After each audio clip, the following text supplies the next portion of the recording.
রতন টাটা 1937 সালের 28শে ডিসেম্বর জন্মগ্রহণ করেন মুম্বাই, তখন বোম্বে, মহারাষ্ট্র, ভারতে। রতন টাটা একজন নম্র এবং দূরদর্শী নেতা, যিনি টাটা গ্রুপকে বৈশ্বিক উচ্চতায় নিয়ে গেছেন। তার নেতৃত্বে টাটা শুধু একটি কোম্পানি নয়, বরং একটি মূল্যবোধের প্রতীক। 1999 সালে রতন টাটা টাটা মোটরসের গাড়ি ব্যবসা বিক্রি করার প্রস্তাব নিয়ে ফোর্ডের কাছে যান। কিন্তু সেই বৈঠকে ফোর্ডের কর্মকর্তারা টাটা দলকে অবজ্ঞা করে বলেন, আপনারা গাড়ি বানাতে জানেন না, ব্যবসাটা কেন করছেন? রতন টাটা বিনয়ের সাথে সেই অপমান সহ্য করেন এবং কোনো চুক্তি না করে মিটিং থেকে বেরিয়ে আসেন। কিন্তু তার মনে ছিল এক অন্য সংকল্প। 9 বছর পরে 2008 সালে পরিস্থিতি বদলাতে শুরু করে।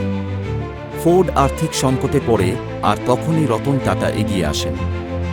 টাটা কিনে নেয় ফোর্ডের 2 আইকনিক ব্র্যান্ড, জাগুয়ার এবং ল্যান্ড রোভার।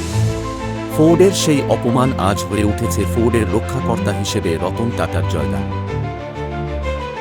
রতন টাটার এই গল্প আমাদের শেখায় যে বিনয়, অধ্যবসায় এবং নৈতিকতা শক্তি ও জেদ। তিনি কখনো মুনাফাকে মূল্যবোধের উপরে স্থান দেননি। এই গল্পটি আমাদের জন্য একটি দিক নির্দেশনা।